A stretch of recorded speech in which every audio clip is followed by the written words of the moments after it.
Let's look at the data from Mizoram and what are you hearing from Mizoram? As far as the CVoter exit poll numbers are concerned, Congress is likely to lose its last remaining government in the northeast. And it is likely to be MNF-led government. Last of its two remaining governments in the country. MNF-led government probability in Mizoram, because the NDA backing numbers are very much on the screen. And you can have a look at that. And it may not probably fall short of the exact majority, but there is this another secondary front, which is anti-Congress front, likely to get enough number of seats in order to form the government together. So MNF and ZPM are likely to form the government together. You've not surveyed Mizoram. You've not surveyed Mizoram. No. You're both being very polite with each other. You can politely disagree with each other on extrapolation analysis. You're avoiding. Can I at least have a conversation on? First of all, let me.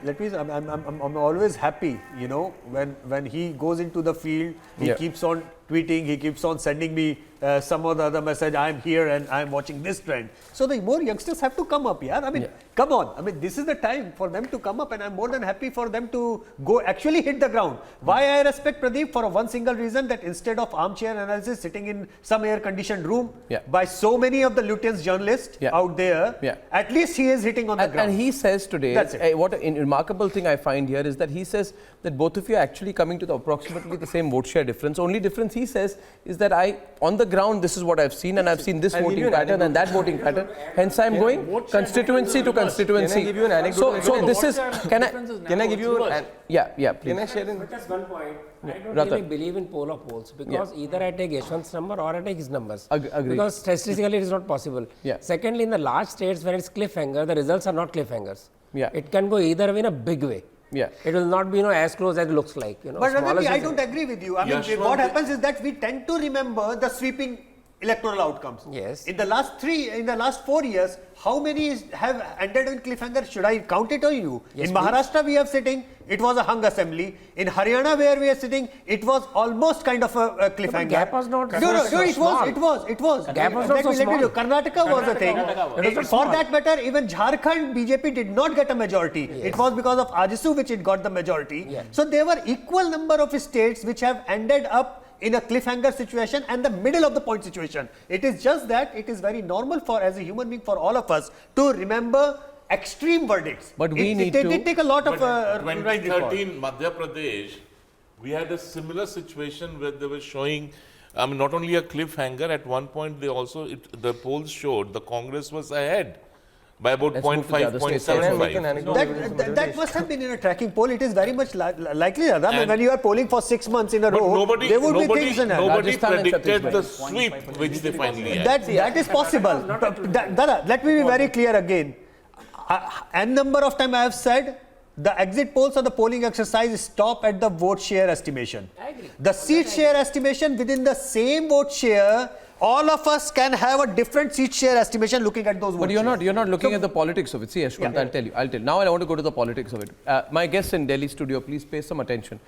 I have something to say about Chhattisgarh also. I have something to say about Madhya Pradesh also. And I can see that there is a solace. There is, like Aarti said, there is a great amount of solace. Can I increase the audio in the Delhi studio so that GVR keeps quiet for once? GVR and Taslim Rahmani, if you want to host the show and have a conversation between each other, what will I do? Now listen to me, please. Conversation point over. GVR, please focus. Right? Now the question is... we are totally concentrating on you. Thank you. Only our ears my takeaway... eyes are on you. My takeaway, thank you very much. We are reading you actually, Arda, what actually you are doing. Thank you. So the question here is... Thank you. Your extrasensory perception is remarkable. What I am doing right now is I am looking at the Chhattisgarh number. The Chhattisgarh number, there are 90 seats. The polar poll between CVoter and Jan Ki Baat gives BJP 42 and Congress 42. Right? Another situation with no party crossing the line. Pradeep said, on the ground, I see certain patterns which are not just reflected in vote share, but which are reflected in the way people are voting on the ground. Question is, after 15 years in power, if you are having the possibility of a tight contest and one of the two pollsters here in the studio saying that the BJP will go in for another 5 years, it's a remarkable situation. I'm completely shocked and surprised. I would have 100% thought, no, I see. The BJP has not done any land reforms. BJP has not done any, has not brought any incumbent class up there and saying, I'm giving you more political participation. How is the Congress eating only into a few BJP pockets? I would have thought a more remarkable result here would have been. How is there a possibility of the BJP even getting into the contest? There are two things.